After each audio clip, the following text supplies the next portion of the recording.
جوتیارانی سێ ساڵق نیگەرانن لەوەی گەنمەکانیان لە سایلۆی شارەکەیان وەرناگیرێت. ئەوان دەڵێن کەمی بارانبارین و وشکە ساڵی تووشی زیانێکی زۆری کردوون.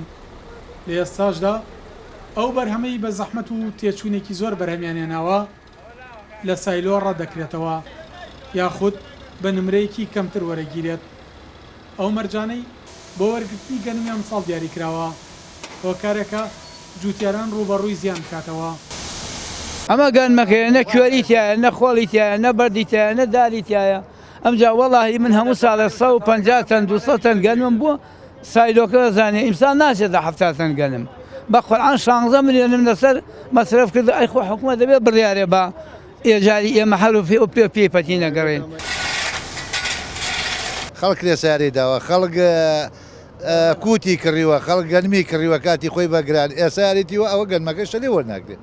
وقتای کەسی شتیانە باران نەباریوە خۆ سادی کەسیە ئەمە من گەنمم پێ بۆ دوێنێ چوەتە ژوورە ڕەفز کراوە 2 جار پاکیش کراوە پارەکە لە 75 هاتووە 2 دەرەجەیەک بووە ئێمسال 70 جادو بۆ ڕەفزکراوە.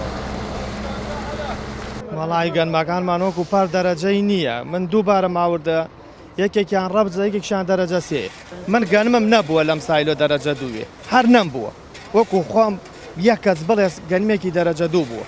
بەڵام ئیسا تێریتی 1 لەیرە سێژ نییە ڕەبزە بە کەمی سێیە. بەهۆی زیانەکانی مێرووی سند کە لە گەنمی ناوچەکەی داوا پێشبینی دەکرێت لە 180 بەرهەمی جوتیاران ڕەت بکرێتەوە.